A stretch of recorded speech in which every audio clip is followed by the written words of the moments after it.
और भूगोल के बारे में बताइए। तब सुखदेव भगवान कहते हैं राजन ध्यान से सुनो, ये इतनी विस्तृत चर्चा है कि इसको सुनोगे तो सुनते रह जाओगे, इसलिए केवल सार सार में समझ लो संक्षिप्त रूप से।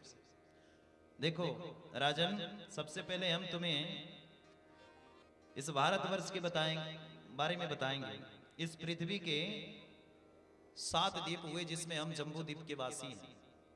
और जम्बू द्वीप में महाराज एक खंड हुआ जिसका नाम अजनब खंड है। और अजनब खंड का ही नाम आगे चल करके भरत महाराज व्यवस्थित राजा हुए जिन्होंने भारतवर्ष रखा। और इन्हीं की व्यवस्था से इस आर्यावर्त का नाम भारतवर्ष पड़ा, अजनब खंड का नाम। तो महाराज जिस पृथ्वी पर हम निवास करते हैं, इस पृथ्वी के नीचे 7 लोक हैं, अतल वितल सुतल महातल रसातल पाताल। और पृथ्वी के ऊपर 7 लोक, भू भुवः स्वः तप मन जन। तो पृथ्वी के नीचे 7 लोक और पृथ्वी के ऊपर 7 लोक। और इसी पृथ्वी के 99,000 योजन नीचे, 99,000 योजन नीचे नरकपुरी की व्यवस्था की गई है, जिसमें 28 प्रकार के नरकों का वर्णन है। तामाश्रित, अंधतामाश्रित, रैवर, महारैवर, कुंभीपाक, कालसूत्र, अश्विन पायन, सुकरमुख, वैतरणी आदि ये 28 प्रकार के नरक हैं। अब बोले महाराज जो प्राणी जैसा कर्म करता है, संसार में जैसी जैसी व्यवस्था के अनुसार चलता है, तो इन नरकों में उसको गिरा दिया जाता है। ये 28 प्रकार के नरक हैं। भागवत में 28 प्रकार के नरकों की वर्णन है। तो सुखदेव भगवान राजा परीक्षित को कथा सुना रहे। परीक्षित ने कहा सरकार 2-4 नरकों के बारे में बताओ, कैसी कैसी ये नरकपुरी की व्यवस्था है। सुखदेव भगवान ने कहा राजन ध्यान से सुनो, हम तुम्हें सुना रहे हैं। पहला नरक है तामाश्रित, जो प्राणी पर संपदा हरण करते हैं, दूसरे की संपत्ति का हरण कर ले। तो जो व्यक्ति दूसरे का हक और दूसरे का हिस्सा और दूसरे के संपत्ति का हरण करके, और महाराज जो व्यक्ति पराई स्त्री का हरण कर लेते हैं, दूसरे के बच्चों का हरण कर लेते हैं, इनको महाराज तामाश्रित नामक नरक में जाना पड़ता है। वहां पर क्या होता है महाराज? बोले महाराज वहां का जो पृथ्वी है, जो अग्नि है, वो तांबे के समान तपा रहता है। जैसे कोयला जला दिया जाए तो बिल्कुल ताम्र वर्ण का हो जाता है। तो वहां का अग्नि भी जो है, पृथ्वी जो है, वो ताम्र वर्ण का तप का हो जाता है, तप करके। और उसी में इस जीवात्मा को जो है भेजा जाता है। बड़ा कष्ट पाता है ये जीवात्मा, बड़ा दुख पाता है। तब विचार करता है कि शायद अगर मैं ऐसा कर्म नहीं करता तो शायद ये मुझे प्राप्त नहीं होता। दूसरा नरक है, सुखदेव भगवान कहते हैं राजन, जो प्राणी दूसरे को कष्ट देते हैं और निरपराध प्राणियों को मार करके खाते हैं। क्या कह रहे हैं? कहते हैं जो व्यक्ति दूसरे को कष्ट देता है, निरपराध प्राणियों को मार करके खाता है तथा उनका मांस भक्षण करता है, ऐसे लोगों को महाराज, ऐसे प्राणियों को महाराज कुंभीपाक नामक नरक में जाना पड़ता है। अब विचार करिए क्या कह रहे हैं सुखदेव भगवान। कहते हैं जो निरपराध प्राणियों की हत्या करके उसका मांस भक्षण करता है, तो उसे कहां जाना पड़ता है? बोले कुंभीपाक में नामक नरक में। अच्छा हम सब भी क्या करते हैं? बोले ये निरपराध जितने पशु पक्षी हैं, इनको मार करके और इनका मांस खाने में हम सबको भी मजा आता है ना। आप सब खाते हो ना सब। तो विचार करिए कि जो दूसरे पशु पक्षियों को मार करके खाए, अच्छा आपको एक सुई चुभो दिया जाए, विचार करिए, एक सुई चुभो दिया जाए तो आपको कितना दर्द होता है। और उन जीवात्मा को हम स्वयं मार करके खाते हैं। अच्छा एक सज्जन ने कहा महाराज जी हम कहां मारते हैं, हम तो खरीद के लाते हैं। देखो भाई, मारने वाले से भी ज्यादा, मारने वाले से भी ज्यादा दुख किसको मिलता है? जो मरे हुए व्यक्ति को ला करके अपने घर में बड़े भाव से उसको भोग लगा रहा है, खा रहा है, उसको कष्ट मिलता है। इसलिए तुम्हारी वजह से ही तो बन रहे हैं, तुम्हारी वजह से तो ये जीवों का हत्या हो रहा है, और तुम फिर उन जीवों को ला करके अपने घर में मांस भक्षण कर रहे हो। और आजकल का मनुष्य तो बड़ा महाराज बड़ा दूषित हो गया। कैसा कैसा हो गया ये मनुष्य? बोले महाराज आजकल तो हम इतने गिर गए कि हम सब गर्भ खा रहे हैं। गर्भ समझ रहे हो? पशु पक्षियों का गर्भ जो अंडा के रूप में है उसको हम कहते हैं कि भाई इसमें प्रोटीन है। अभी हमारे साइंटिस्टों ने हमको आयुर्वेद के हिसाब से बड़े बड़े व्यवस्थित वातावरण में उन्होंने कह दिया कि देखो अगर सबसे ज्यादा प्रोटीन चाहिए तो क्या चीज में है? बोले दाल में। मांस में कितना प्रोटीन है? बोले 14%। और दाल में कितना प्रोटीन है? बोले 16%। तो तुम्हें दाल खाना चाहिए कि मांस खाना चाहिए? अगर हम प्रोटीन के लिए खा रहे हैं तो विचार करिए ये मांस हमारे लिए ठीक है? बिल्कुल नहीं है। दाल में 16% हमें प्रोटीन मिल रहे हैं और वही हम मांस में 14% ले रहे हैं। तो ये दाल हमारे लिए उपयोगी है। इसलिए जीव हत्या बिल्कुल नहीं होना चाहिए। अच्छा मरने के बाद प्राणी क्या हो जाता है? बोले मुर्दा हो जाता है। होता है कि ना? अच्छा मुर्दे को कहां भेजा जाता है? कहां भेजा जाता है? शमशान। और आप अपने घर में मुर्दे को खा रहे हो ना, तो मुर्दा खाने वालों ध्यान रखना तुम्हारा कल्याण कहीं नहीं होने वाला। मैंने उसी दिन की कथा में निवेदन किया था कि मनुष्य अगर एक मांस का टुकड़ा ग्रहण कर ले तो 21 दिन तक वो अशुद्ध हो जाता है। 21 दिन तक, 21 दिन के अंदर वो पूजा पाठ नहीं कर सकता। और कहीं उसने 21 दिन के अंदर फिर एक बार खा लिया तो फिर से वो अशुद्ध हो गया, कहीं फिर से खा लिया तो फिर से अशुद्ध हो गया। और लगातार यही क्रम उसके जीवन का चलता रहा। तो ध्यान दो, किसी दिन हम खाए और शरीर छूट गया तो हम क्या बनेंगे? चाहे जितना लाख हम पूजा कर लें, पाठ कर लें, लेकिन अगर हमारा शरीर छूट गया और वो मांस का टुकड़ा हमारे शरीर में रहा तो हमारी गति होगी, हमें मुक्ति मिलेगा? बिल्कुल नहीं मिलने वाला। अगर इतना तुम्हें शौक है खाने का तो जिंदा खाओ ना। अरे अगर खाने का शौक है तो जिंदा खाना चाहिए। बकरा को पकड़ो और कंठ तोड़ करके खा जाओ, लेकिन मार करके खाओगे तो मुर्दा हो गया। और मृत व्यक्ति को महाराज शमशान दिया जाता है, खाया नहीं जाता।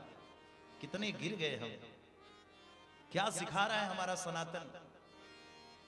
ये मैं नहीं कह रहा हूं, ये मत सोचना व्यासपीठ से मैं कह रहा हूं, नहीं, ये कथा कह रही है, भागवत कह रही है कि निरपराध जीवों को मार करके जो उनका मांस भक्षण करता है वो कुंभी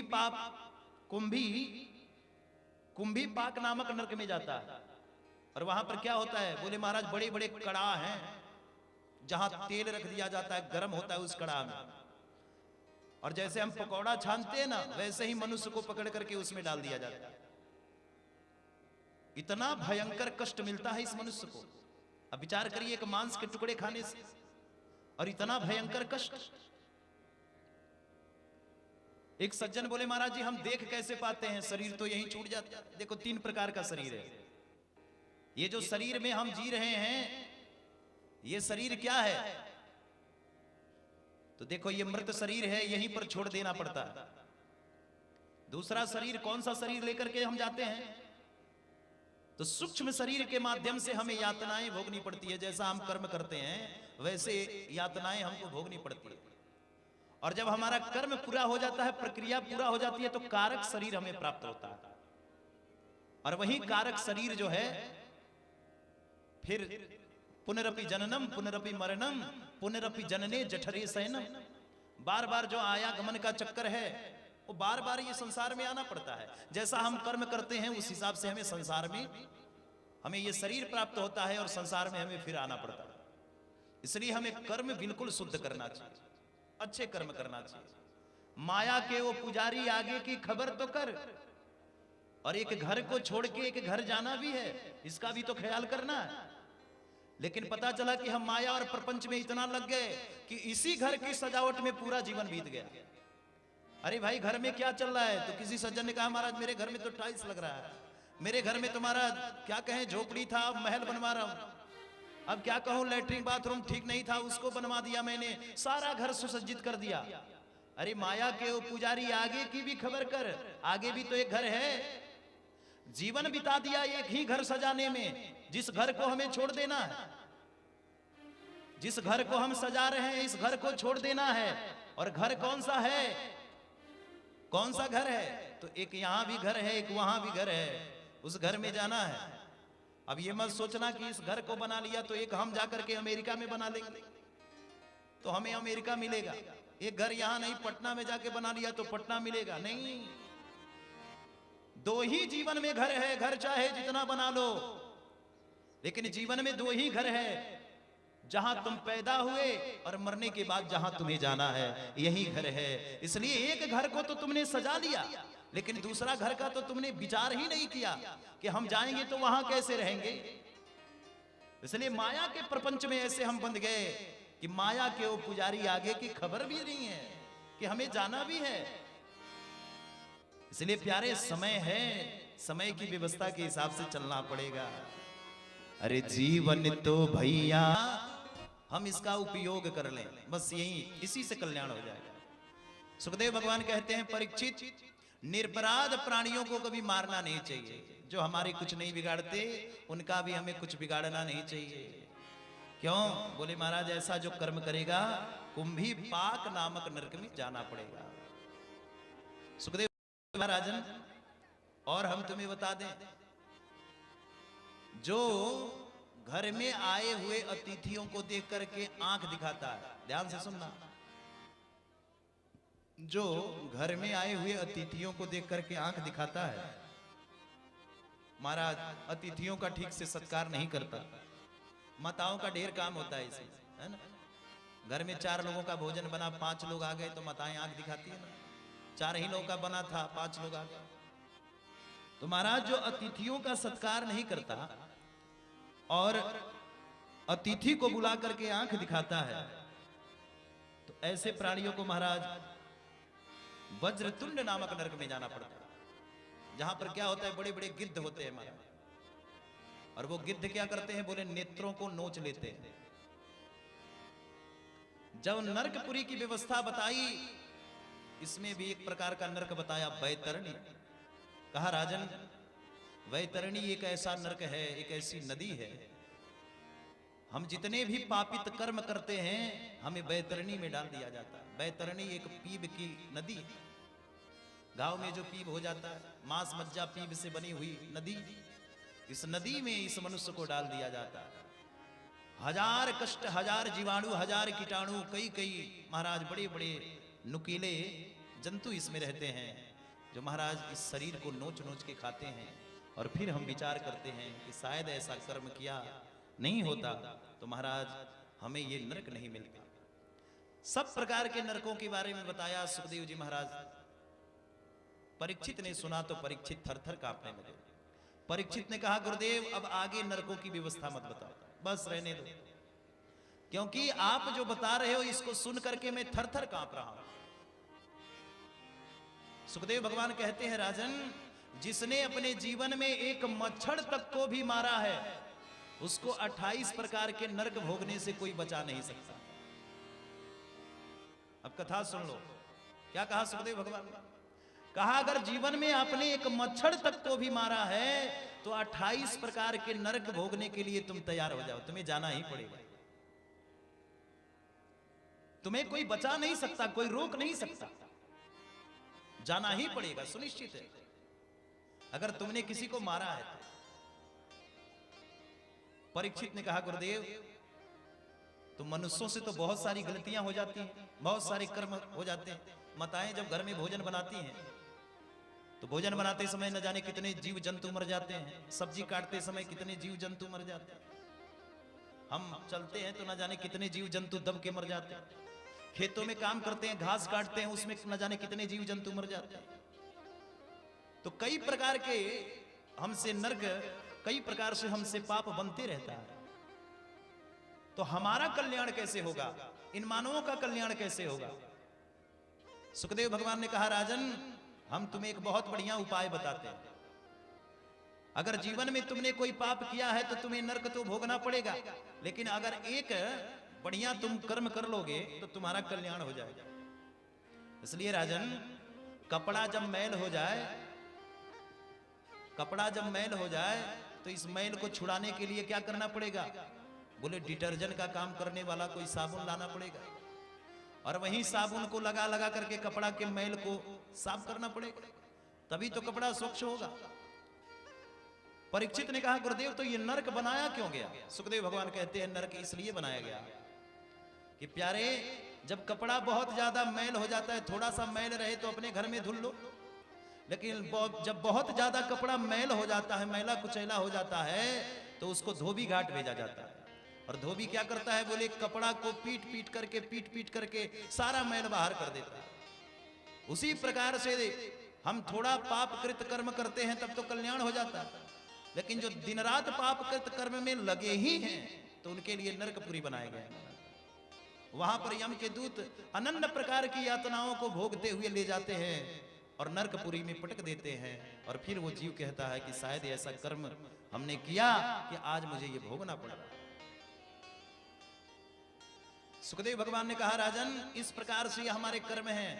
परीक्षित ने कहा गुरुदेव तो ऐसा कोई बढ़िया साबुन बताओ जिस साबुन को एक बार शरीर में लगा दिया जाए और शरीर के सारे मैल धुल जाए। सुखदेव भगवान ने कहा परीक्षित ध्यान से सुनो, बहुत बढ़िया साबुन का नाम बता रहा हूं। केचित केवला भक्त्या वासुदेवा परायणा अधम धुनंति काशेन निहारमीव भास्करम। केचित केवला भक्त्या वासुदेवा परायणा। हे परीक्षित, जीवन के समस्त पापों को अगर नष्ट करना चाहते हो तो प्रभु के नाम का सामर्थ्य कर लो, प्रभु का नाम लेने का। बस नाम में वो चमत्कार है कि भगवान नाम से जीवन के जितने पाप हैं वो सब के सब धुल जाए। परीक्षित ने कहा गुरुदेव ये तो बड़ी अद्भुत बात आपने बताई, लेकिन इसकी महिमा से किसी का कल्याण हुआ है क्या? बोले बिल्कुल हो गया। हम तुम्हें एक कथा सुनाते हैं, ध्यान से सुनो परीक्षित। एक समय एक अजामिल नाम का ब्राह्मण रहता था, दिन रात पाप कृत कर्म में लगा रहता था। महाराज इसको एक वैश्या से प्रेम हुआ और उसी के प्रेम में ये दीवाना बना हुआ, पागल बना हुआ रह रहा था। लेकिन इसके घर में एक बार संतों का आगमन हुआ। संतों ने देखा 5 पुत्र पहले से ही हैं, एक बार इसको प्रसव होने वाला है। इसके पत्नी को संतों ने कह दिया कि पत्नी से इसके कि इसका नाम नारायण रख लेना, तुम्हारे घर का कल्याण हो जाएगा। पत्नी समझदार तो थी, जैसे ही पुत्र का प्रसव हुआ उसका नामकरण हुआ तो पत्नी ने नाम रख लिया नारायण। अब ये अजामिल जो पतित है ये बार बार आता था, जहां भी रहता था नारायण कहाँ गया, नारायण खाया कि नहीं, नारायण सोया कि नहीं, दिन रात नारायण नारायण नारायण शब्द का उच्चारण होने वाला। महाराज नारायण नारायण शब्द के उच्चारण से बड़ा प्रसन्न होकर के ये पुत्र आया भी करता था। अब अजामिल का अंतोगत्वा समय आया, बड़ा पापी था, पतितात्मा था। यम के दूतों ने नागफास को लिया और लेकर के महाराज जैसे ही इसको मार करके इसके प्राण को खींचना चाहा, तब तक ये जोर से चिल्लाया, अरे पुत्र नारायण बचाओ। जैसे ही चिल्लाया अरे पुत्र नारायण बचाओ, इतने में महाराज नारायण के 4 हाथ वाले पार्षद आकर के खड़े।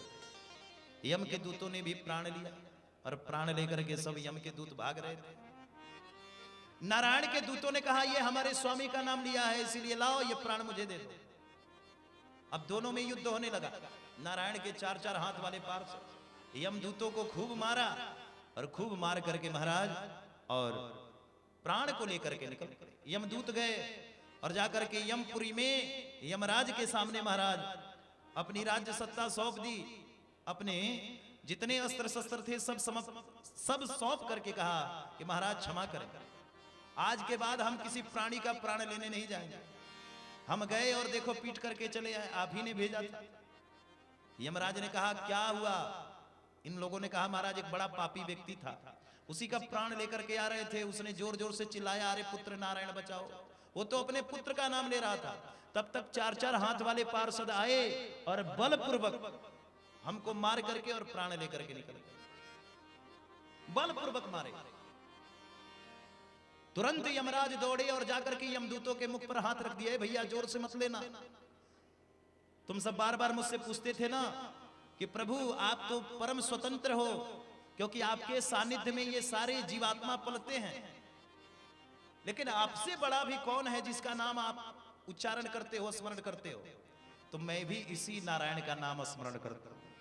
इसलिए कहीं तुमने जोर से इस नारायण नारायण शब्द का उच्चारण नरकपुरी में किया तो हमारी नरकपुरी की व्यवस्था बिगड़ जाएगी। जितने यहां प्राणी हैं नरकपुरी में सबका उद्धार हो जाएगा और हमारा कारोबार ही चौपट हो जाएगा। इसलिए बंद करो, जोर से मत लेना।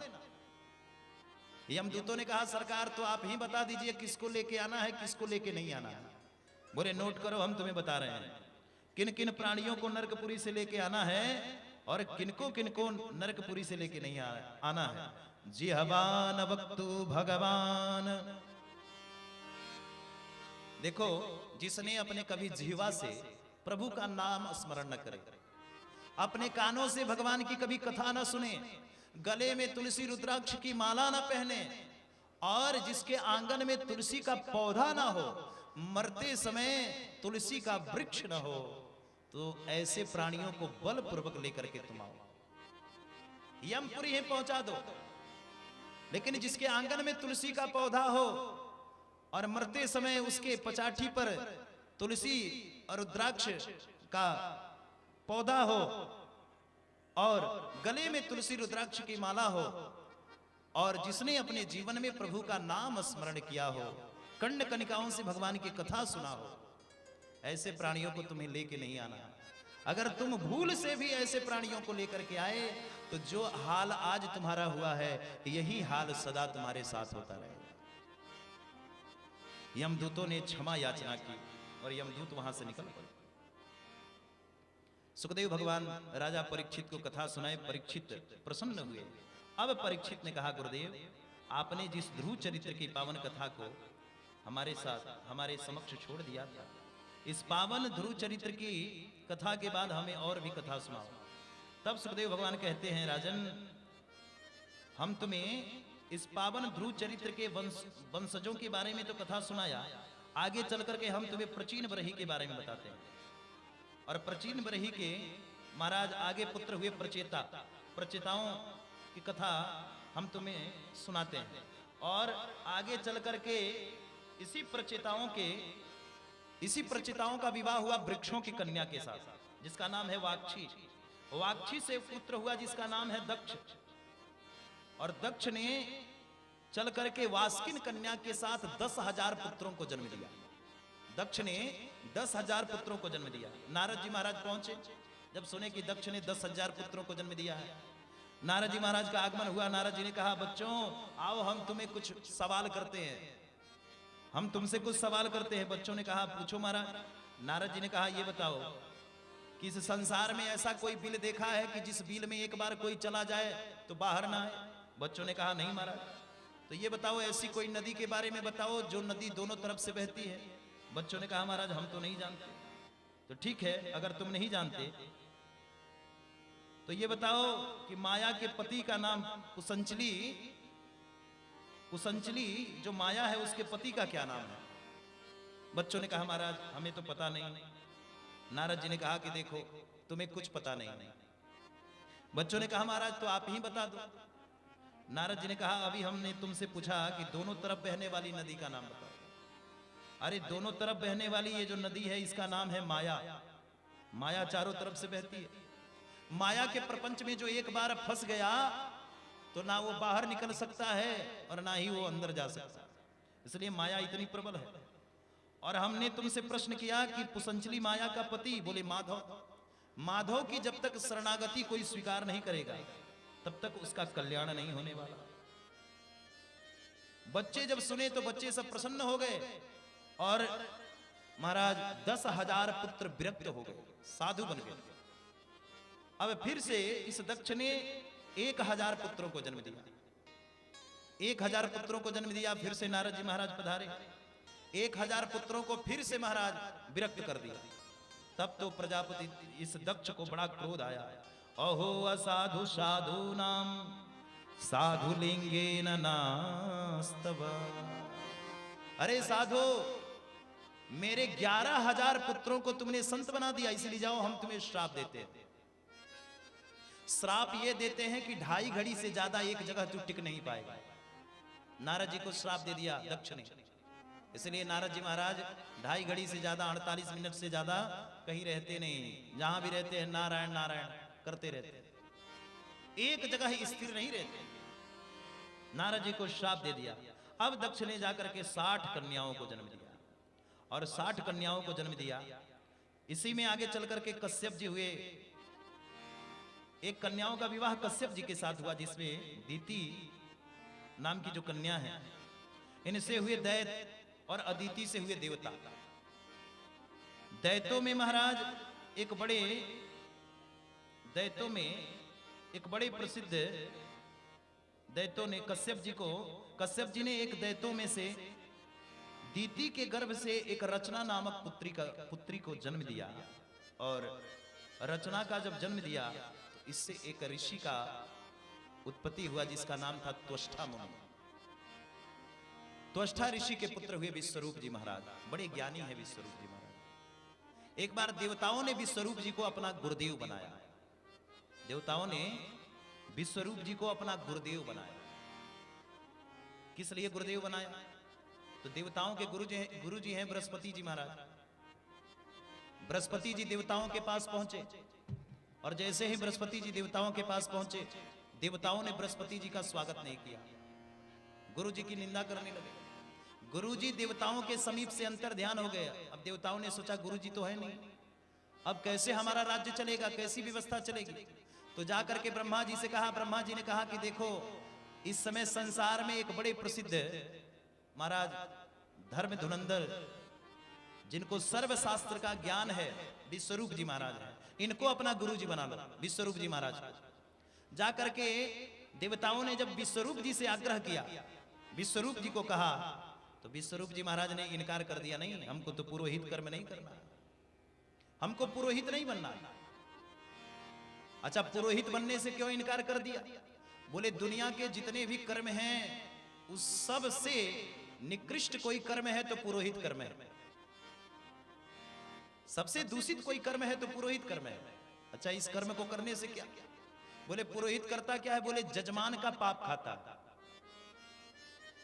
जजमान जो पाप करता है उस पाप को दान दक्षिणा के माध्यम से दे देता है। किसको? बोले पुरोहित देवता। और पुरोहित देवता क्या करते हैं? बोले जजमान के पाप को ले जाके घर में रखते। और वही पुरोहित देवता अगर भजन नहीं करते, पूजन नहीं करते, संध्या नहीं करते, वंदन नहीं करते, गायत्री नहीं जपते, सूर्य की उपासना नहीं करते, तो धीरे धीरे क्या होता है? बोले उस पुरोहित का कुछ होता नहीं, बल्कि महाराज पुरोहित पाप कृत कर्म में जो जजमान के पाप को खाता है, वो पुरोहित का धीरे धीरे सर्वनाश होने लगता है। उस पुरोहित का ही धीरे धीरे सर्वनाश होने लगता है। इसलिए महाराज पुरोहिती करना चाहिए, लेकिन कैसे पुरोहिती करना चाहिए? बोले महाराज पुरोहित कर्म करो, लेकिन धर्मनिष्ठ से कमाओ। संध्या करो, उपासना करो, भगवान सूर्य को अर्घ दो, ऐसी व्यवस्था, अच्छे कर्म करो। ऐसे व्यवस्था जिस पुरोहित के पास है, वो यजमान का पाप अगर ले भी ले तो महाराज उसको पचाने का सामर्थ्य उस पुरोहित के अंदर होता है। मना कर दिया, लेकिन बहुत आग्रह करने के बाद देवताओं के पुरोहित बनाए गए विश्वरूप जी महाराज। जब देवताओं के पुरोहित बने तो विश्वरूप जी तो हैं दैत कुल से, देवताओं के लिए भी स्वाहा स्वाहा करते हैं, देवताओं के लिए भी स्वाहा स्वाहा करते हैं, और महाराज दैतों के लिए भी 2-4 स्वाहा स्वाहा कर देते हैं। देवताओं ने देखा कि भाई हम तो बढ़ ही रहे हैं, लेकिन ये हमारे जन्मों के दुश्मन ये दैत भी धीरे धीरे बढ़ रहे हैं, इसका मतलब क्या है? तो एक बार गुरु जी को जाकर के देखा तो क्या देखा कि गुरु जी स्वाहा स्वाहा कर रहे हैं और दैतों के लिए भी स्वाहा कर दिया, इसलिए दैतों का विकास हो रहा है। तब तो महाराज देवराज इंद्र को बड़ा क्रोध आया, और देवराज इंद्र ने तुरंत तलवार निकाली और महाराज विश्वरूप जी का ही सर धड़ से अलग कर दिया। विश्वरूप जी का सर धड़ से अलग कर दिया। जैसे ही सर धड़ से अलग हुआ, महाराज तुरंत हाहाकार मच गया। इंद्र आदि देवता सब घबराए, क्या किया जाए, अब कहां जाया जाए? क्यों? बोले महाराज समस्त देवताओं पर, इंद्र देवता पर क्या? बोले महाराज ब्रह्म हत्या का बोझ लग गया, पाप लग गया। अब ब्रह्म हत्या को कैसे बांटा जाए, ब्रह्म हत्या को कैसे हटाया जाए? इंद्र पर जब ब्रह्म हत्या लगी, देवता सब घबराए। देवताओं ने मिल करके और ब्रह्म हत्या को दूर किया। कैसे? बोले महाराज ब्रह्म हत्या को 4 भागों में बांट दिया। ब्रह्म हत्या को 4 भागों में बांट दिया। पहला ब्रह्म हत्या का भाग किसको दिया गया? बोले किसको? वृक्षों को। वृक्षों में जो गोद है, जो लाशा है, वो ब्रह्म हत्या का ही एक भाग है। आजकल हम सब गोद की लड्डू बहुत चाव से खा रहे हैं। अरे भाई ये ब्रह्म हत्या का ही एक भाग है, इसलिए हमें खाना नहीं चाहिए। एक भाग इनको दे दिया गया, दूसरा भाग कहां मिला? बोले उसर भूमि को, पृथ्वी को मिला। जो उसर भूमि है जहां पर अनाज नहीं होता है, ये ब्रह्म हत्या का ही एक प्रभाव दे दिया गया। तीसरा भाग बोले समुद्र को मिला। समुद्र में जो जल है उसमें जो फेन है वो ब्रह्म हत्या का ही एक भाग है। चौथा भाग बोले स्त्रियों को मिला। स्त्रियों को जो मासिक धर्म के रूप में महीने में एक बार होता है, ये ब्रह्म हत्या का ही एक भाग है जो देवियों को मिला। ये 4 भागों में ब्रह्म हत्या को बांट दिया गया। 4 भागों में ब्रह्म हत्या बटा। इंद्र स्वच्छ हुए। अब तो महाराज इधर त्वष्टा ऋषि ने कहा कि हमारे पुत्र को देवताओं ने मार दिया, इसीलिए देवताओं को छोड़ूंगा नहीं। तुरंत जाकर के यज्ञ किया और उस यज्ञ में वृतासुर को प्रकट किया और वृतासुर से कहा, हे वृतासुर तुम जाओ और इंद्र को समाप्त कर दो। वृतासुर गया और जैसे ही इंद्र को मारने के लिए उद्यत हुआ, तब तक इंद्र के वज्र में वृतासुर को नारायण का दर्शन होने लगा, बंसी वाले की दर्शन होने लगी। वृतासुर ने आज बंसी वाले से प्रार्थना की, प्रभु से प्रार्थना किया, हो मुरली स्तुति की। वृतासुर का उद्धार करके नारायण और देवताओं को तृप्त किया, देवताओं को संतुष्टि प्रदान हुई। इस प्रकार से सुखदेव भगवान ने राजा परीक्षित को यह कथा सुनाई। इसी के साथ 6ठम स्कंद की कथा को यही विराम। आइए 7म स्कंद गोविंद की कथा में हम सब प्रवेश करें। इस 7म स्कंद की कथा में प्रहलाद चरित्र की पावन कथा सुखदेव भगवान ने राजा परीक्षित को सुनाई। प्रहलाद चरित्र की कथा सुखदेव भगवान ने परीक्षित को सुनाई। परीक्षित ने कहा, गुरुदेव हमने तो सुना है भगवान समदर्शी हैं। समदर्शी का मतलब है एक जैसी दृष्टि सब पर करना। तो अगर भगवान समदर्शी हैं तो देवताओं को भगवान क्यों तारते हैं और देवताओं के माध्यम से भगवान दैत्यों को क्यों मरवाते हैं? तो भगवान देवताओं को तो तारते हैं, लेकिन उन्हीं देवताओं से भगवान दैत्यों को मरवाते हैं। तो ये समदर्शी का लक्षण थोड़ो है। एक ही तरफ से भगवान न्याय करते हैं, दैत्यों का ही, देवताओं का ही उद्धार करते हैं। दैत्यों का उद्धार कैसे भगवान करते हैं? दैत्य तो मारे जाते हैं। सुखदेव भगवान मुस्कुरा करके बोले, परीक्षित तुमने बात जो बोला है बिल्कुल असत्य है। भगवान समदर्शी ही हैं और एक जैसी दृष्टि भगवान सब पर करते हैं। अगर भगवान अपने जीवन में भेदभाव करते तो विचार करो तुम, सबरी के जूठे प्रभु ने पाए वेद, और इतना ही नहीं, सदन कसाई वो तो दिन रात महाराज मांस बेचता था, भगवान ने उस पर भी अनुग्रह कर दिया। इतना ही नहीं, दैत्य कुल से रहने के बाद प्रहलाद, जो दैत्य कुल से हैं, राक्षस कुल से हैं, अगर राक्षसों पर भगवान कृपा नहीं करते तो प्रहलाद का उद्धार कैसे कर दिया? और वही राक्षस कुल का है हिरण्यकश्यपु। हिरण्यकश्यपु को प्रभु ने मारा और वहीं प्रहलाद को तारा। इसलिए जो भगवान का है भगवान सब पर अनुग्रह करते हैं, लेकिन जो जैसा कर्म करता है उस कर्म के हिसाब से उसको फल प्राप्त होता है। जो देवता वाला कर्म करता है उसको देवता वाला सुख मिलता है, जो दैत्य वाला कर्म करता है उसको दैत्य वाला सुख मिलता है। लेकिन भगवान तो समदर्शी ही हैं, एक जैसी दृष्टि सब पर करते हैं। परीक्षित ने कहा, गुरुदेव तो आप प्रहलाद चरित्र की कथा सुनाइए। सुखदेव भगवान कहते हैं, राजन ध्यान से सुनो। एक समय की बात है कि हिरणाक्ष के मारे जाने पर उसी का भाई है हिरण्यकश्यपु, उसने जाकर के तप किया, ब्रह्मा जी को प्रसन्न किया। ब्रह्मा जी प्रसन्न हुए तो बोले, भैया क्या वरदान चाहिए? बोला, अमरत्व का वरदान चाहिए।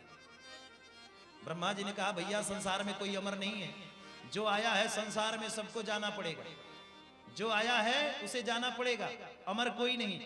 तो बोला ठीक है, मेरा कुछ वरदान का लिस्ट है, आप थाम लो। तो बोलो क्या वरदान का लिस्ट है? बोला ना मैं दिन में मरूं, ना रात में, ना आकाश में, ना पाताल में, और आपकी बनाई हुई किसी सृष्टि में ना मरूं, ना देवता से मरूं, ना दैत्य से मरूं, ना मनुष्य से मरूं। और इतना ही नहीं, आपकी बनाई हुई किसी महीने में न मरूं। ब्रह्मा जी ने कहा भैया वरदान मांगने वाले तो बहुत आए, लेकिन तेरे जैसे वरदान का लिस्ट पकड़ा करके पहली बार कोई मांग रहा है, तो ठीक है मैं तुझे देता हूं, तथास्तु। और वरदान लेकर के आया, और आकर के महाराज 4 पुत्र हैं, अहलाद, अनु अहलाद, सहलाद और प्रहलाद। सबसे छोटे पुत्र हैं श्री प्रहलाद जी महाराज। प्रहलाद जी को महाराज बचपन से ही एक रोग लगा। कैसा रोग लगा है प्रहलाद जी को? तो छोटी सी उमरिया में लग गया रोग, कहते हैं लोग मैं मर जाऊं। बड़े छोटे से ही उम्र में प्रहलाद जी को रोग लगा है। कौन सा रोग? बोले कृष्णम ग्रह गृहीत्वात्मा न वेदो जगदीश्वरम। जहां भी रहते हैं ये कृष्ण रूपी रोग को लिए महाराज। और क्या? ओम नमो भगवते वासुदेवाय। दिन रात इसी मंत्र का जाप करते रहते हैं, दिन रात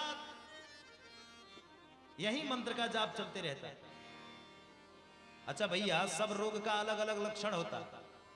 टीबी अगर किसी को हो जाए तो उसका अलग लक्षण है, शुगर किसी को हो जाए तो उसका अलग लक्षण है, कैंसर किसी को हो जाए तो उसका अलग लक्षण है। लेकिन ये कृष्ण रूपी रोग जिसको लग जाए उसका क्या लक्षण है? बोले महाराज ये कृष्ण रूपी रोग जिसको लग जाता है वो महाराज संसार से विरक्त हो जाता है। पागलों की भांति जहां भी रहता है गोविंद को देख करके केवल रोते रहता है। आकाश मंडल की ओर इसकी दृष्टि रहती है और प्रभु की ओर देखते देखते रोता है, हे प्रभु आप कब मिलोगे? महाराज ये रोग के लक्षण है। प्रहलाद जी को बचपन से लगा है ये रोग। जहां रहते हैं ओम नमो भगवते वासुदेवाय। हिरण्यकश्यप आया दिग्विजय करके देवताओं पर, और प्रहलाद जी को ले जाकर के एक स्कूल में एडमिशन करवा दिया। कैसा स्कूल है? बोले असुर कुल विद्यालय। प्रहलाद जी को जिस स्कूल में पढ़ने के लिए भेजा उस विद्यालय का नाम है असुर कुल विद्यालय, जिसके प्रधानाचार्य हैं संडा मृग जी महाराज, गुरु जी हैं। उन्हीं के सानिध्य में पढ़ने लगे प्रहलाद। अब महाराज समय समय बीता, एक बार हिरण्यकश्यप आया और आकर के बोला बेटा प्रहलाद अब बताओ तुमने क्या क्या पढ़ा है? प्रहलाद जी ने कहा पिताश्री हम तुम्हें बहुत सुंदर पाठ सुना रहे हैं, ध्यान से सुनो। श्रवणम कीर्तनम विष्णु स्मरणम पाद सेवनम अर्चनम वंदनम दास्यम सख्यामात्म निवेदनम। पहले प्रभु की कथा श्रवण करो और कथा करते करते मन प्रसन्न हो जाए तो भगवान की कीर्तन करो, भगवान का सखा बन करके अर्चन वंदन करके प्रभु को प्राप्त कर लो। अब तो हिरण्यकश्यप ने प्रहलाद को उठाया, उठा के धड़ाम से पटक दिया। अरे मूर्ख ये क्या पढ़ रहा है तू? संडा मृग को बुला, ए संडा मृग।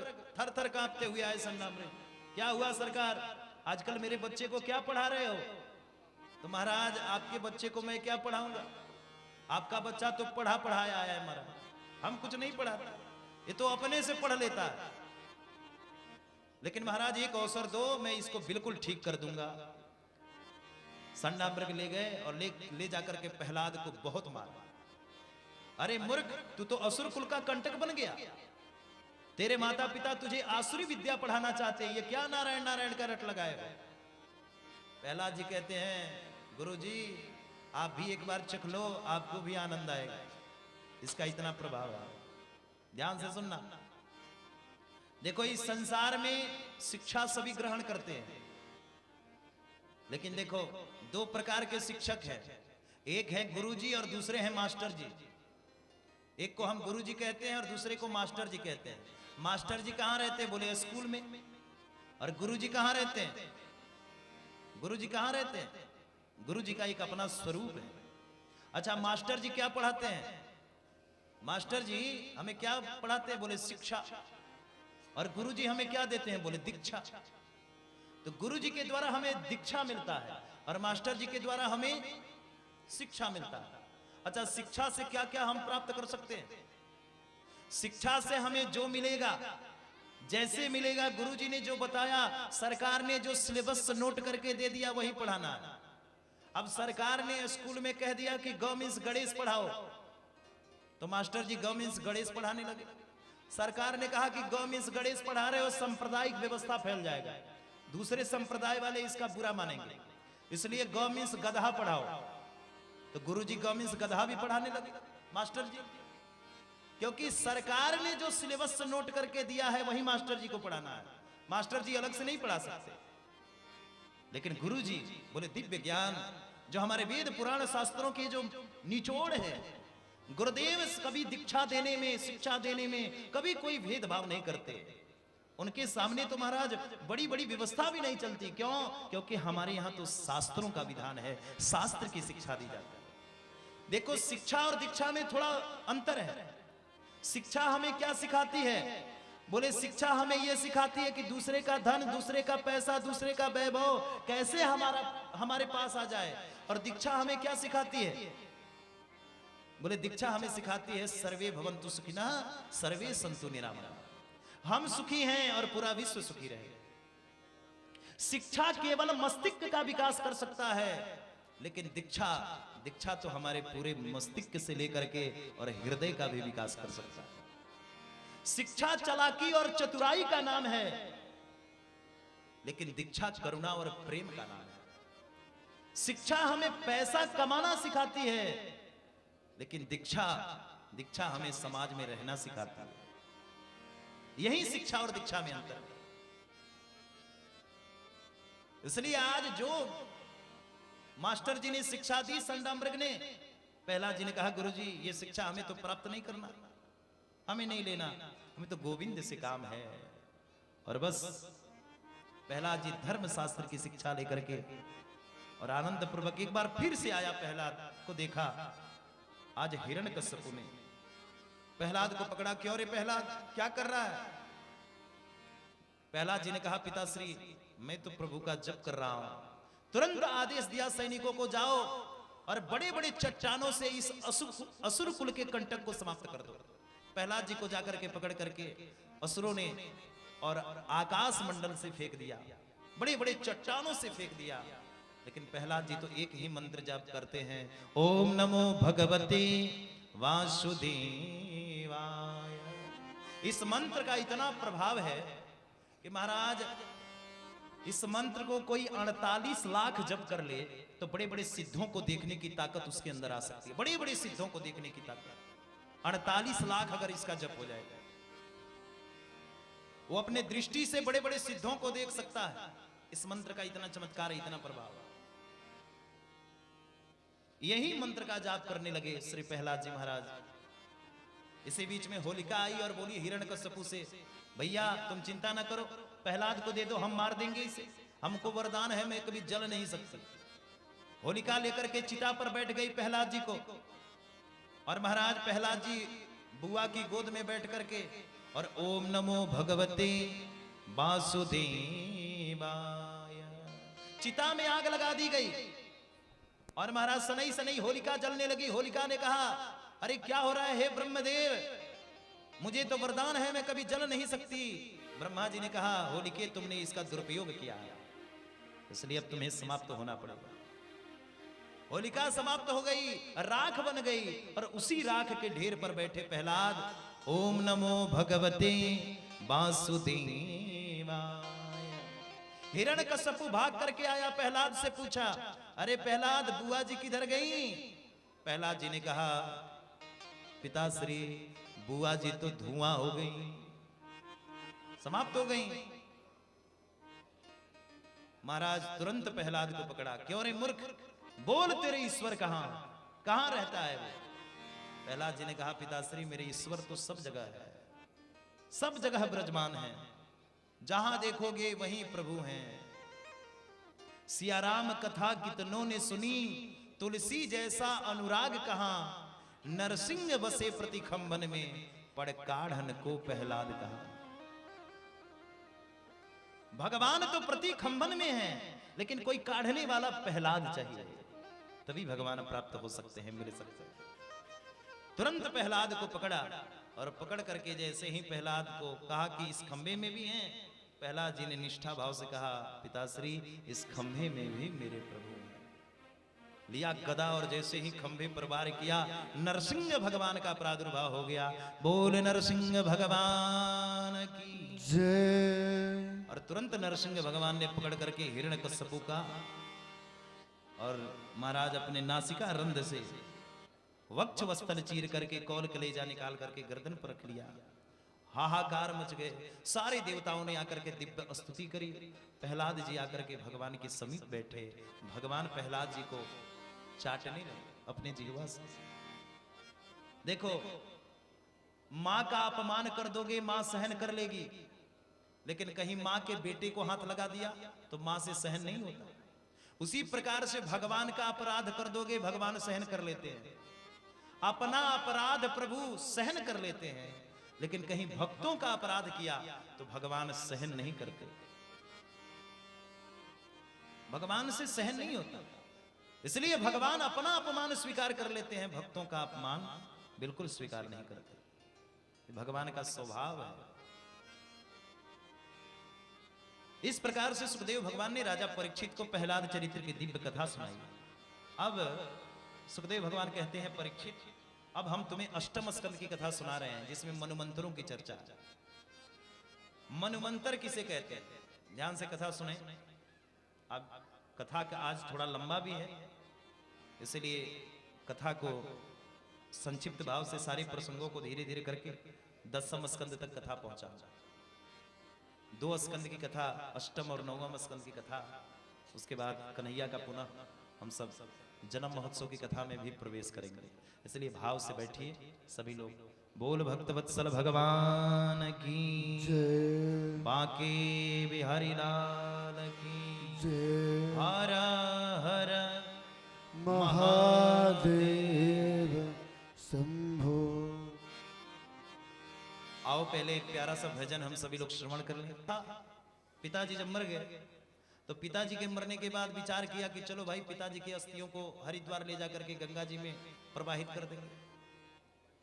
लेकिन सोचने लगा कि अरे भाई हरिद्वार तो बड़ा दूर है, जाएंगे इतना लंबा चौड़ा खर्च आ जाएगा, तो क्या करूं, छोड़ो। बेचारी पत्नी रात भर कान से लगी रही, देखो जी नहीं जाओगे तो गांव समाज वाले क्या कहेंगे। तब तो महाराज सुबह तैयार हुआ, ट्रेन पकड़ के जैसे ही हरिद्वार पहुंचा, और हरिद्वार में पहुंच करके और क्या विचार किया कि महाराज चल करके अस्थियों को विसर्जन कर दे। लेकिन वहां क्या देखा कि अपना अपना घाट बना है सारे पंडा जी लोगों का। किसी पंडा जी राम लखन पंडा, ये बैगन का झंडा, ये मोहन पंडा गए होंगे तो देखे होंगे।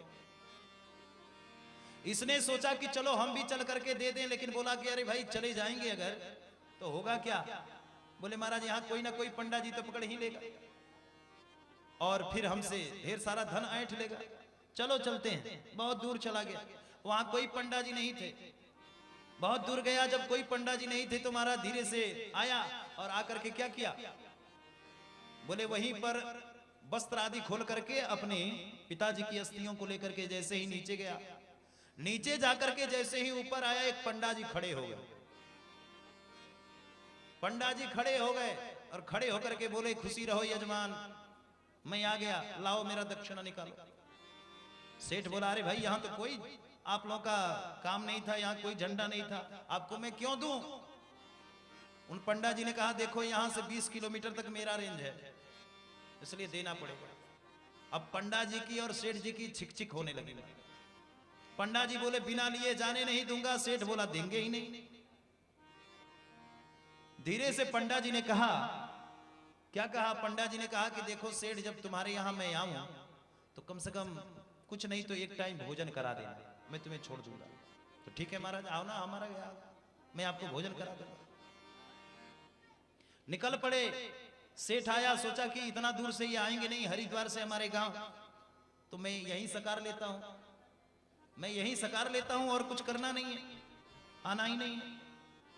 सकार लिया और निकल के जैसे ही आए गांव आते ही महाराज क्या हुआ, गांव आते ही जैसे सेठ आया, पंडा जी भी पीछे पीछे आ गया। पंडा जी भी पीछे पीछे आ गए गांव से। अब पंडा जी जब पीछे पीछे आ गए तो पंडा जी के आने के बाद हुआ क्या, पंडा जी के आने के बाद क्या हुआ, बोले जैसे ही पंडा जी पीछे पीछे पधारे, उधर से जैसे ही सेठ गांव आया, पंडा जी भी पीछे पीछे आ गए और आकर के बोले, जजमान जब सो करके उठा, जजमान तुमने कहा था कि मैं एक टाइम भोजन कराऊंगा, अब हमें एक टाइम भोजन करा दो, एक टाइम तुम्हें भोजन कराना पड़ेगा। अब सेठ क्या करे, सेठ तो महाकंजूस है, बोला आप खड़े रहिए मैं कराऊंगा भोजन। अब महाकंजूस है, बोला कि आपको मैं एक टाइम भोजन कराऊंगा, और गया घर में तुम्हारा सेठाइन से बोला कि देखो अगर मैं भोजन बनाऊंगा तो इसमें दाल पड़ेगा, छेवक लगेगा, और महाराज सब्जी बनानी पड़ेगी, आटा लगाना पड़ेगा, कितना सारा लंबा खर्चा जाएगा। इसलिए चलो चल करके कह दिया कि देखो और कुछ तो नहीं, पंडा जी से जाकर के दरवाजे पर कह दो कि सेठ जी मर गए, एक पाव ये आटा और ये एक व्यवस्था भी बच जाएगा। सेठाइन बोली सरकार एक पाव आटा दे दो, भेज दो पंडा जी को, जाकर के मैं कहूंगा कि मर गए तो महाराज गड़बड़ हो जाएगा, व्यवस्था बिगड़ जाएगी, इसलिए ठीक नहीं रहेगा। बोला कि अरे भगवान एक पाव आटा के लिए तुम्हें पता है कितना मेहनत करना पड़ा, गेहूं बोया हमने, कटवाई रखी, और ये सबको तुम ऐसे ही समाप्त कर देना चाहते हो, सबको ऐसे ही रख देना चाहते हो, ये ठीक नहीं है।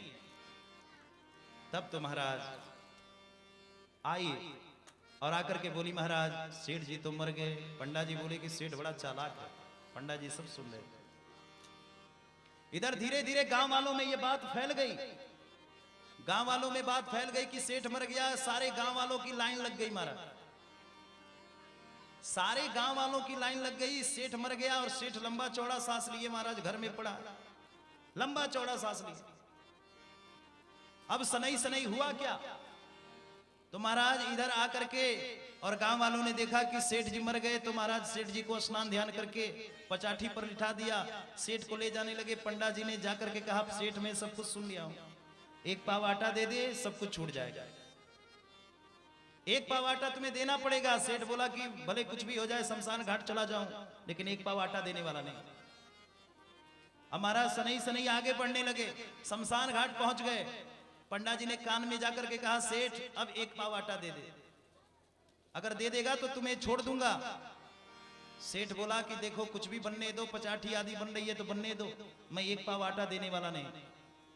पचाठी पर लेट गया, आग लगा दी गई, पचाठी पर लेट गया, आग लगा दी गई। और महाराज जैसे ही जलने लगा, फिर से जाकर के महाराज सेठ जी बोले, पंडा जी बोले कि सेठ अब एक कार्य करो, अब पुनः एक पाव आटा दे दो, अब दे दोगे तो तुम्हें छोड़ दिया जाएगा। बोला कि देखो जल के राख हो जाऊंगा, लेकिन एक पाव आटा देने वाला नहीं, हम तो जल के राख हो जाएंगे लेकिन इतना देंगे नहीं। भगवान कंजूसी से प्रसन्न हो गए, वहीं पर प्रकट हो गए। भगवान ने कहा देख सेठ मैं बड़ा प्रसन्न हूं, मांगो तुम्हें क्या चाहिए। सेठ ने कहा सरकार आप मुझसे अगर इतना ही प्रसन्न हैं तो एक कार्य कर दो, एक पाव आटा मांगने कभी हमारे दरवाजे मत आना, कभी मत आना। कहने का मतलब इतना कंजूसी ठीक नहीं। आप लोग क्यों इतना हल्ला गुल्ला मचा रहे भाई, शांति से बैठिए ना मंच पे। आप लोग देखो कथा हो रही है, कथा में थोड़ा बहुत शांति की आवश्यकता होती है। और ब्रह्मा जी के एक दिन में 14 मनवंतर होते हैं। ब्रह्मा जी के एक दिन में 14 मनवंतर, और एक मनवंतर बोले 72 चतुर्युगी का होता है। सतयुग त्रेता द्वापर कलयुग, सतयुग त्रेता द्वापर कलयुग, ये जब 72 बार व्यतीत होता है तो एक मनवंतर होता है। और भगवान प्रत्येक मनवंतर में अवतार लेते हैं, भगवान प्रत्येक मनवंतर में अवतार लेते हैं। इसलिए भगवान ने एक बार हरि अवतार लिया। इसलिए जब हमें नया साल आवे तो नया साल में हमें पंचांग सुनना चाहिए, लेकिन आजकल तो हम अपना नया साल ही भूल गए महाराज। आ गई 1 जनवरी और 1 जनवरी को ही हम अपना नया साल मान लें। 1 जनवरी को नया साल। अब विचार करो आपको 1 जनवरी में क्या नया साल दिखता है। अरे भाई, हम आजकल अंग्रेज के भी औलाद से बढ़ के हो गए। हमें तो पता ही नहीं कि हमारा नया साल कब है। आ गई 1 जनवरी, 1 जनवरी को नया साल। हमारे सनातन धर्म में नया साल कब है? बोले महाराज चैत शुक्ल पक्ष। चैत शुक्ल पक्ष से हमारा नया साल प्रारंभ होता है। और इस नया साल को तो हम जानते ही नहीं कि ये हमारा नया साल है। इसलिए 1 जनवरी हमें मनाना चाहिए, लेकिन नया साल तो हमारा चैत शुक्ल पक्ष से प्रारंभ होता है।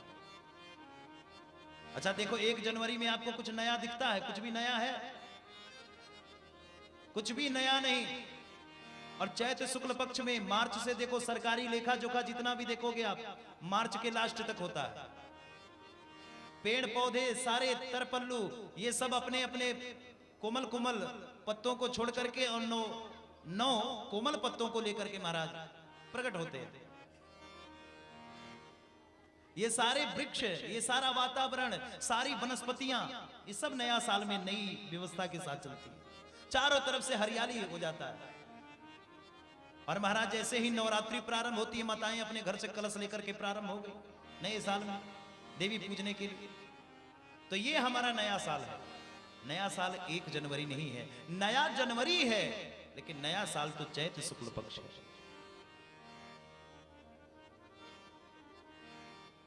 तो महाराज एक मनवंतर में भगवान ने हरि अवतार लिया और गज और ग्राह दोनों का उद्धार किया प्रभु ने। कैसे किया? सुखदेव भगवान कहते हैं, राजन ध्यान से सुनो। एक त्रिकूट पर्वत पर एक हाथी रहता है। इसके 50 पत्नियां हैं और 100 बच्चे हैं। बड़े आनंद पूर्वक रहता है। करता क्या है? बोले महाराज एक बार अपने पत्नियों के साथ झुंड में गया स्नान करने के लिए, और अपने बच्चों और अपने पत्नियों में इतना मस्त हो गया, मतवाला हो गया कि अपने सूंड में जल भर भर के अपने पत्नियों के ऊपर, बच्चों के ऊपर लुटाने लगा। बच्चे सबके सब प्रसन्न हो रहे हैं, पत्नियां भी प्रसन्न हो रही हैं। लेकिन महाराज एक मगरमच्छ ने पैर पकड़ लिया। मगर ने पैर पकड़ लिया। हाथी को लगा ये छोटा सा जीव मेरा क्या बिगाड़ेगा, कुछ मेरा बिगाड़ नहीं सकता, छोटा सा है। लेकिन महाराज सनई सनई जब रक्त प्रवाह होने लगा चारों तरफ, तब इसको लगा कि नहीं अब तो मुझे महाराज निकलना चाहिए। जब निकला तो मगर ने फिर से पैर पकड़ करके अंदर कर दिया। बार बार निकल रहा है मगर, बार बार इसको खींच लेता। तब इसने अपने पत्नियों को बुलाया, बचाओ। पत्नियां सूंड पर सूंड मिला करके खींचने लगी, बच्चे सूंड में सूंड मिला करके खींचने लगे, परंतु ये हाथी बाहर नहीं आया। समय आया 2-3 महीने तक बच्चे खींचते रहे। बच्चों ने कहा पिताजी कब तक हम पड़े पड़े खींचते रहेंगे, अब हमको भी तो भूख लग रही है, प्यास लग रही है, इसलिए आप यहीं पड़े रहो, हम चलते हैं। हाथी ने विचार किया, जिस बच्चों के लिए मैंने अपना जीवन समर्पित कर दिया, आज मेरी विपत्ति और मेरे दुख के समय में यही बच्चे मुझे छोड़ रहे हैं। तो इस हाथी ने प्रीतम जान लियो मन माही, अपने सुख में जग बांधो को नाई। सुख में आन सब ही मिल बैठत, रहत चहु दिस घेरे, और विपत पड़ी सब ही संग छाड़त, को नावत नेरे। प्रीतम जान लियो मन माही। सभी होते हैं रिश्तेदार जब पैसा पास होता है, और गरीबी में वही छूट जाता जो रिश्ता खास होता है। जब आपके पास आएगा ना विपत्ति, तो महाराज जो आपके सगे होंगे ना, वो भी कहेंगे नहीं नहीं आपको नहीं पहचानते महाराज। वो भी आपके घर के दरवाजे से मुड़ के चले जाएंगे, आपका हाल चाल भी लेने नहीं आएंगे कि आप कैसे जी रहे हो, कैसे मर रहे हो, कैसे खा रहे हो। ये दुनिया की परंपरा है। प्रीतम जान लियो मन माही, अपने सुख में जग बांधो को नाई। जिन बच्चों के लिए हाथी ने इतना कुछ किया। वो बच्चे बोले पिताजी अब हम भूखे प्यासे नहीं रह सकते, हम चलते हैं। बच्चे चले गए। बच्चों के जाने के बाद हथनियां खींचती रहीं, लेकिन समय बीतता गया। हथनियों ने भी कह दिया अरे स्वामी अब आप यहीं पढ़ो, हम भी तो भूखे प्यासे कब तक रहेंगे, हम भी चलते हैं। तब इसको बड़ा दुख हुआ, ये हमारी पत्नियां हैं और ये आज हमें भी छोड़ के जा रही है। इसको लगा अब इस संसार में प्रभु के अलावा मेरा कोई नहीं है, कोई नहीं है मेरा। ओम नमो भगवते तस्मै यत्, भगवान को याद किया, हे प्रभु आप ही मेरी रक्षा करो। भगवान तुरंत गोविंद बुलाया और भगवान विंद कहते ही महाराज आ गए। आकर के तुरंत भगवान ने दिव्य सुदर्शन चक्र से, सुदर्शन के प्रभाव से महाराज इस मगर सहित इस गजराज को बाहर किया। और भगवान ने सुदर्शन चक्र से पहले मगर का उद्धार कर दिया। अच्छा बुलाया किसने? बोले हाथी ने। कल्याण किसका हुआ? बोले मगर का। जिसने बुलाया उसी का कल्याण होना चाहिए ना, लेकिन बुलाया हाथी ने, कल्याण मगर का हो गया। पहले प्रभु ने मगर का उद्धार किया। अच्छा ऐसा क्यों? तो देखो भगवान भगवान चिल्लाओगे, भगवान आएंगे कि नहीं इसकी गारंटी नहीं, लेकिन जो भगवान को पकड़ के बैठे हैं इस सनातन धर्म में, सनातन संस्कृति की रक्षा करने वाले हमारे साधु महात्मा, उन संतों का चरण पकड़ लो। जब संतों की शरण में कोई चला जाता है तो जहां संत होते हैं वहीं भगवंत होते हैं। इसलिए भगवान को ढूंढोगे तो भगवान मिलेंगे कि नहीं, आएंगे कि नहीं, इसकी गारंटी नहीं, लेकिन संतों के सानिध्य में चले गए तो भगवान जरूर प्राप्त हो जाते हैं, जरूर मिल जाते। इसलिए हाथी ने क्या किया? बोले मगर का पांव पकड़ लिया। मगर ने क्या किया? हाथी का पांव पकड़ लिया। और मगर ने जब हाथी का पांव पकड़ लिया तो पांव पकड़ने से ही महाराज कल्याण हो गया। ये हाथी क्या है पूर्व जन्म में? बोले महाराज ये पूर्व जन्म का एक राजा है जो गजराज बना है। इंद्रद्रुम नामक ये राजा है। एक बार अगस्त बाबा को देख करके प्रणाम नहीं किया। बाबा ने कह दिया जाओ, मतवाले हो इसीलिए जाओ, हम तुम्हें श्राप देते हैं। तुम बिल्कुल मतवाले हो गए हो इसीलिए तुम गजराज बन जाओ, हाथी बन जाओ। और ये जो मगर है इसको भी श्राप दे दिया। एक ऋषि का पैर जाकर के इसने पकड़ लिया जल के अंदर, उन्होंने श्राप दे दिया, पैर पकड़ने का बड़ा शौक है, जाओ तुम मगर हो जाओ। चिल्लाया महाराज जी कैसे रक्षा होगी, अब तो मैं मगर हो जाऊंगा। बोले ऐसे ही पैर पकड़ते रहना, एक दिन तुम्हारा भी कल्याण हो जाएगा। तो आज इसने इस गजराज का पैर पकड़ा और गजराज के माध्यम से इस महाराज मगर का उद्धार प्रभु ने कर दिया। एक बड़ा सुंदर दोहा है, शायद आपको बड़ा पसंद आए। पाप करें प्रभु जी मिले और पाप करें सुख होई, पाप करें मुक्ति मिले तो भैया पाप करो सबको। अच्छा पाप करने से कहीं प्रभु जी मिलते हैं, मुक्ति मिलता है? पाप करने से भगवान नहीं मिलते। भगवान कैसे मिलेंगे? बोले पैर पकड़ने से। पा मीन्स बोले पैर। संत ने कह दिया देखो पा का मतलब पाप से मत जोड़ो, पा का मतलब पैर पकड़ लो। पा पकड़े प्रभु जी मिले, पैर पकड़ लो प्रभु जी मिल जाएंगे। पा पकड़े सुख होई और पा पकड़े मुक्ति मिले तो भैया पा पकड़ो सबको। इसलिए पैर पकड़ते रहो अपने से। जो बड़े हैं, जो साधु महात्मा हैं, उनका चरण स्पर्श करते रहो। कहीं ना कहीं वो कृपा निधान किसी न किसी रूप में हमें प्राप्त हो जाएंगे। बोल भक्तवत्सल भगवान की जय, बाकी बिहारी लाल की जय।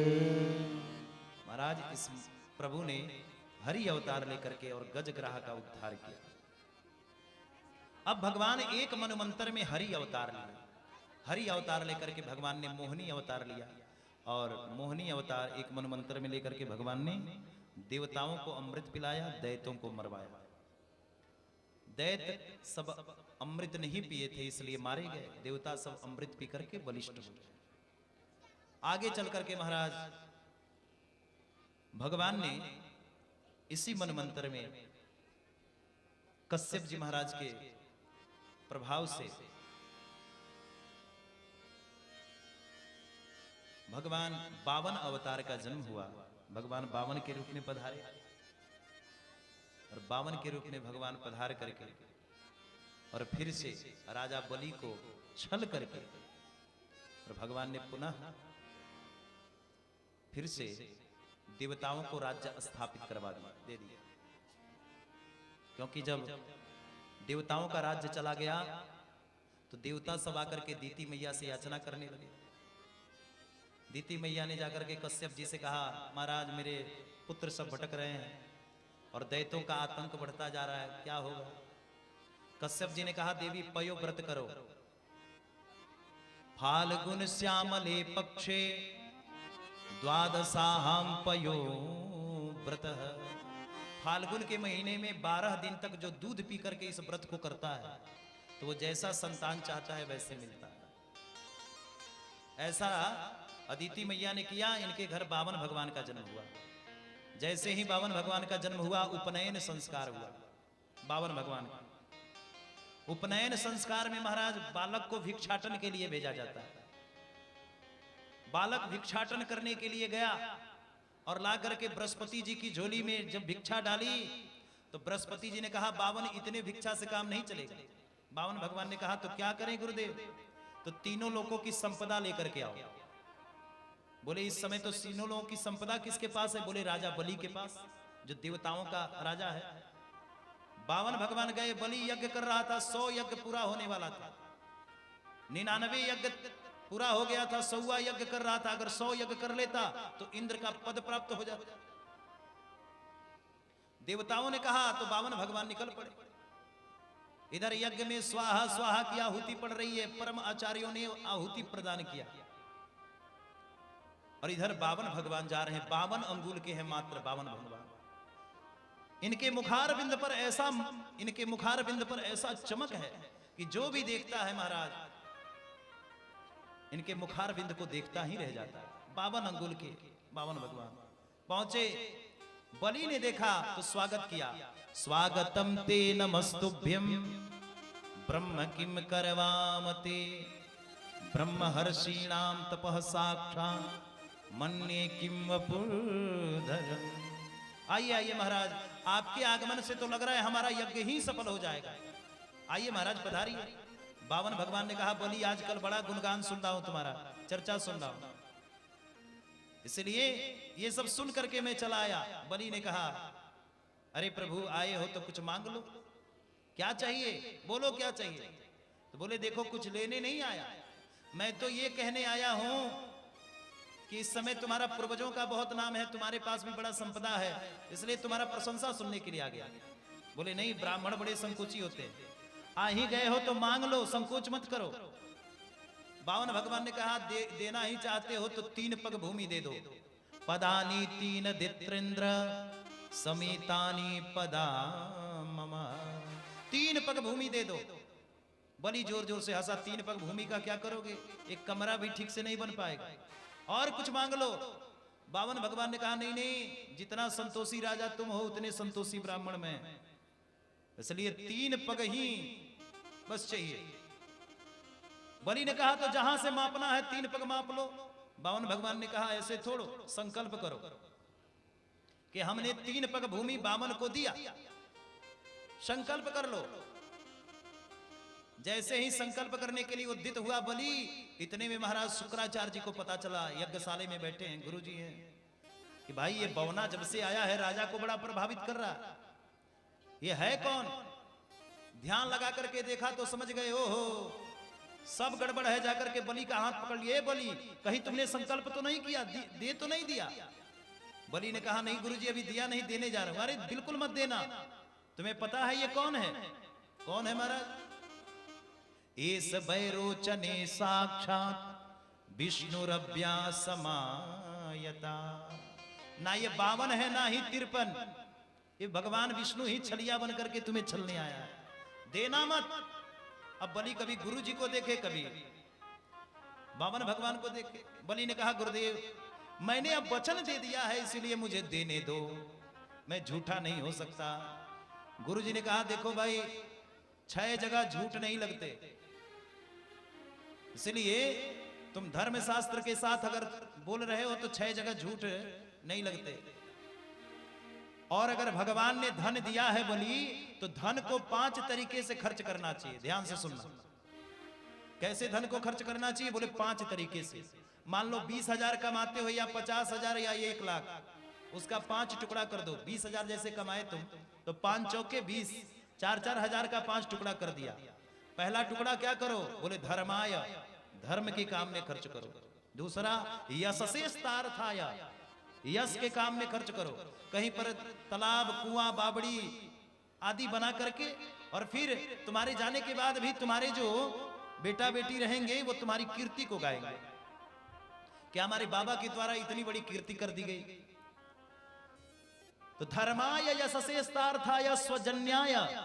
तीसरा टुकड़ा कहां खर्च करो? अपने संबंधियों के लिए।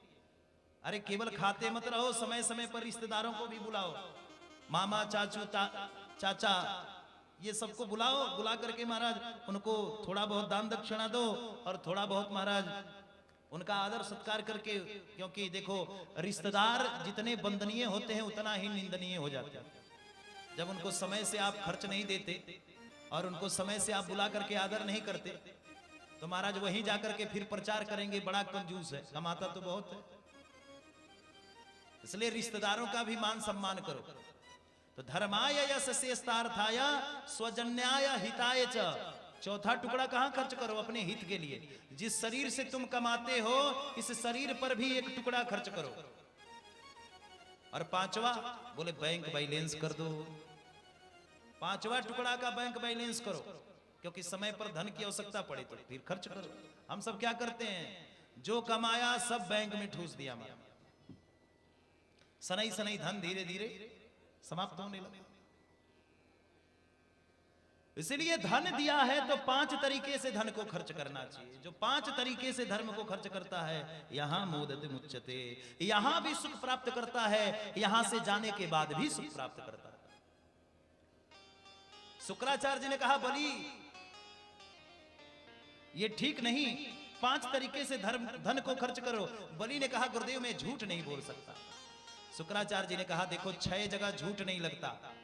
ध्यान से सुनना, 6 जगह अगर झूठ बोला जाए तो यहां पर झूठ का भी पाप नहीं लगता। कौन सा? बोले स्त्री सुनर्म विवाहे च वृत्यर्थे प्राण संकटे गौ ब्राह्मणार्थ हिंसायाम। स्त्री सु, अपने पत्नियों से झूठ बोलने में कोई दोष नहीं लगता, इसलिए देवियों से खूब झूठ बोलना चाहिए। अच्छा भाई क्यों झूठ बोलना चाहिए? वो मेला देखने जाएं या कथा में आए, महाराज उनका मन कथा में नहीं लगे रहेगा। मन कहां लगेगा?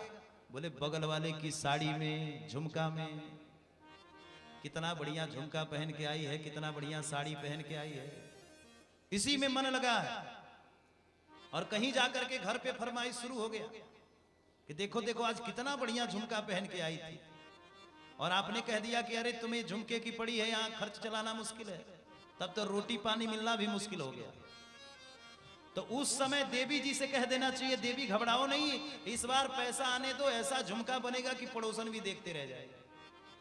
अब 2-4 दिन के लिए बात टल गई, और देवियों का स्वभाव है जितना जल्दी बोलती हैं उतने जल्दी भूल भी जाती हैं। बात टल गई।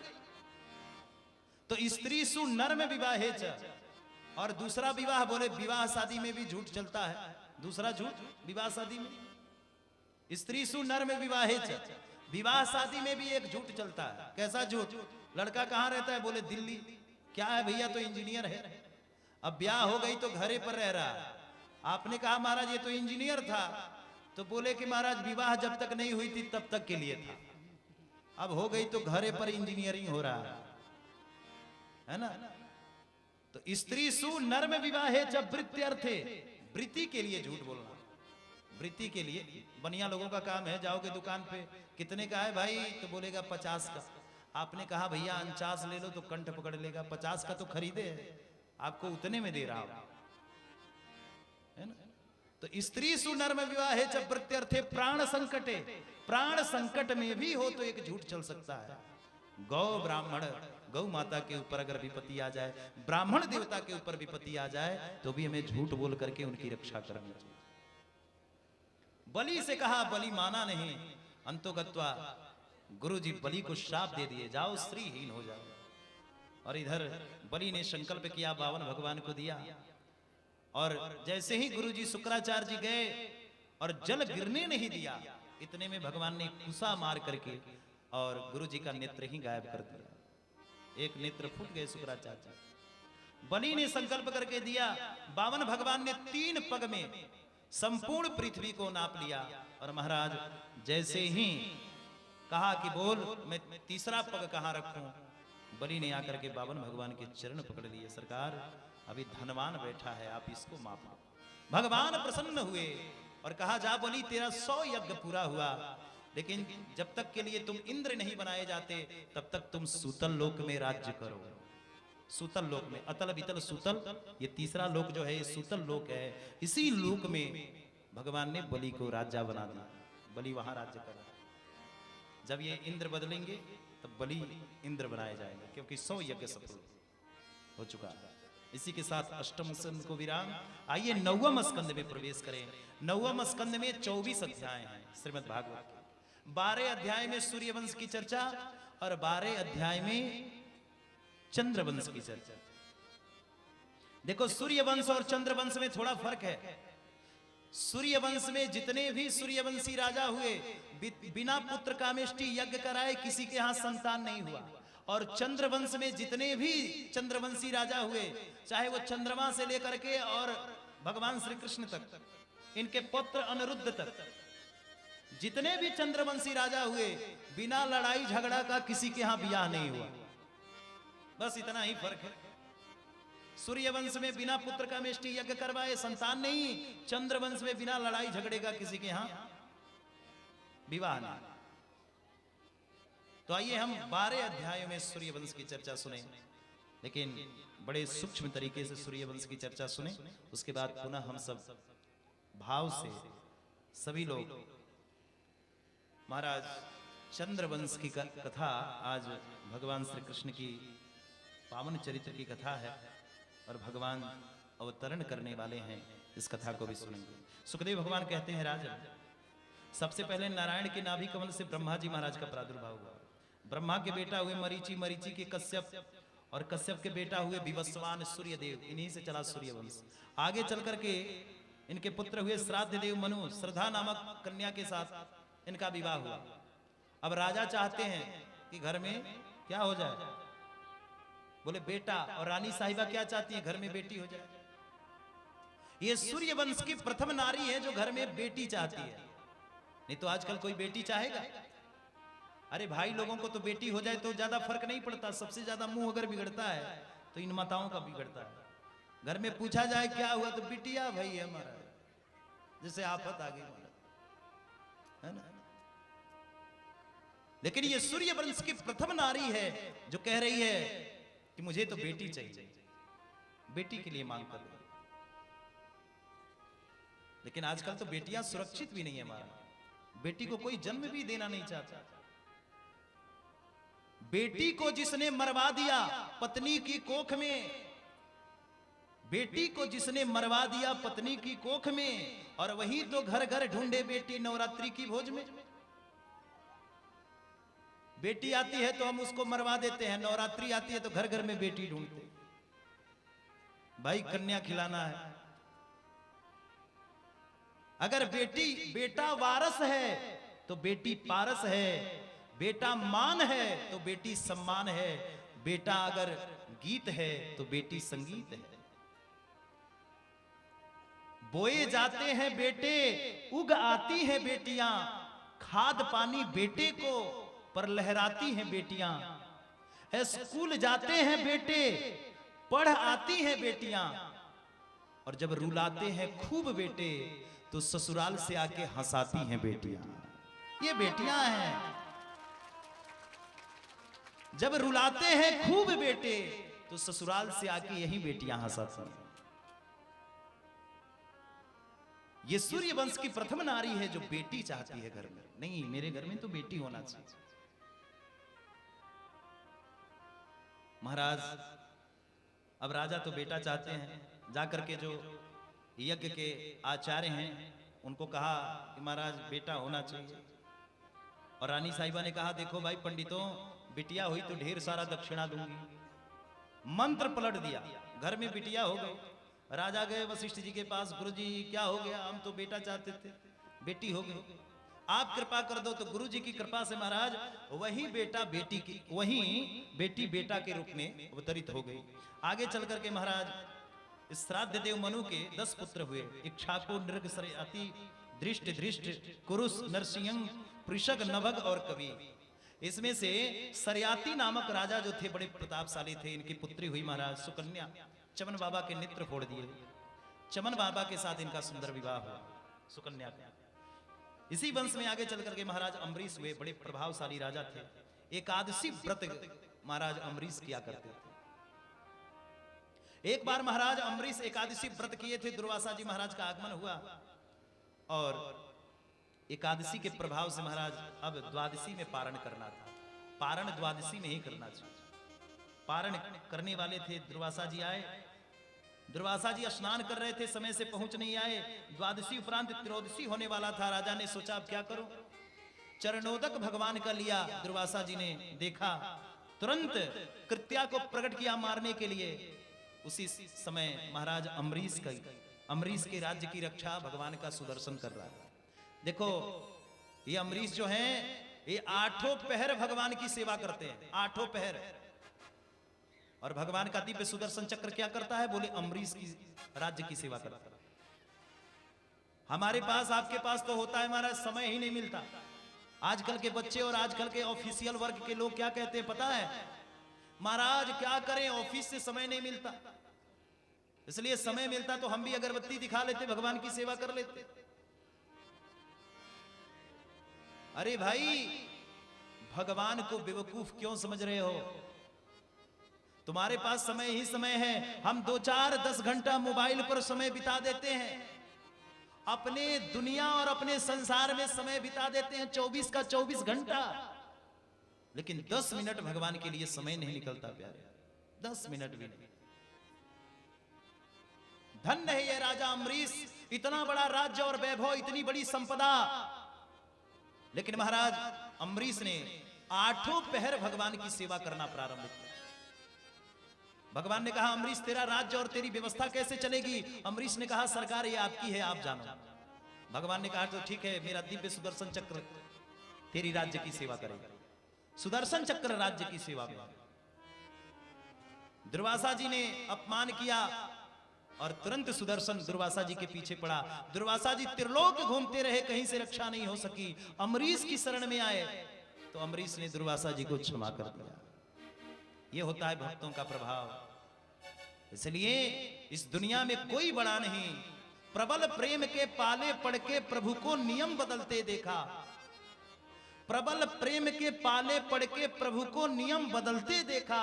अपना मान भले ही टले पर भक्त का मान न टलते देखा। भगवान अपना मान सम्मान सब कुछ भूल जाते हैं, लेकिन भक्तों का सम्मान सदा रखते हैं। यही भगवान की विशेषता। ऐसे परम भागवत से अम्बरीश जी महाराज हुए। आगे चल करके इसी वंश में महाराज रघु हुए और यहीं से महाराज रघुवंश प्रारंभ हुआ। आगे चल करके अज हुए। अज के पुत्र महाराज दशरथ हुए और दशरथ के 4 पुत्र हुए, राम, लक्ष्मण, भरत, शत्रुघ्न। बाल्यावस्था बीती। चारों भैयाओं का सुंदर जनकपुर में विवाह हुआ। विवाह उपरांत लौटे। नाम मंथरा मंदमती। महाराज एक मंथरा के प्रभाव से राम जी को वन जाना पड़ा और तापस वेश विशेष उदासी 14 वर्ष राम वनवासी। 14 वर्ष के लिए वनवास।